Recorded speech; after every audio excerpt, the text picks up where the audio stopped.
Mira, aquest és el primer capítol, que és un dels que volem convertir en audiovisual i que és la intro de la guia. A veure...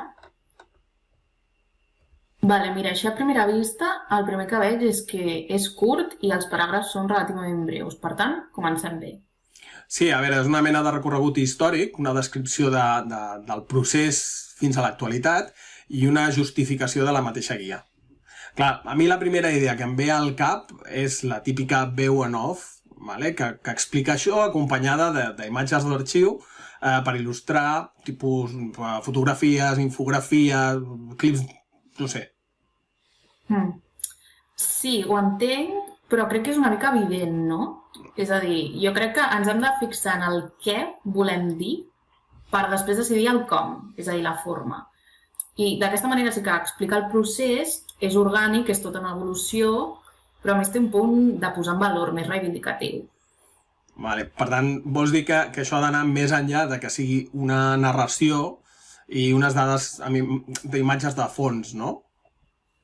Sí, les imatges de fons inserides crec que no estan malament i serveixen també per complementar, però no crec que el protagonisme hagi d'estar en la veu, sinó que se m'acudeix, per exemple, si hi ha algun testimoni que ens pugui parlar del text. Clar, les persones que han estat involucrades en el procés, tu les inclouries? Sí, per exemple, però encara ho veig curt, és a dir, l'extensió són unes 450 paraules, que encara podríem resumir perquè fossin més directes, i això ens faria uns 3 minuts afegir una capçalera i una imatge final. Vale, llavors el que entenc és que el que no podem incloure moltes persones, vale? Llavors, i que 3 minuts es poden fer llargs, llavors intentem que siguin menys, no? Clar, l'important jo crec que és fer-lo dinàmic i que sigui divertit també. Això podríem convertir aquest text en una mena de conversa, com una entrevista?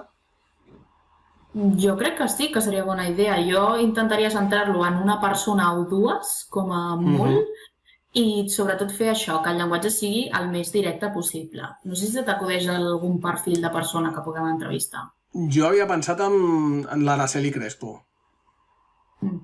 Explica'm qui és, perquè la veritat no tinc Vale, cap idea de perdó. conèixer encara. És la responsable del pla de formació. A veure, ja m'entens. Si algú pot explicar tot aquest procés, és ella, perquè l'ha viscut en primera persona, de manera directa, forma part de la DGAC, té contacte amb les escoles, té vincle directe amb les metodòlogues que han guiat tot aquest canvi cap a l'àmbit de les competències, vull dir... Sí, la veritat és que jo crec que és un perfil perfecte. Creus que li agradarà la proposta, fer l'entrevista?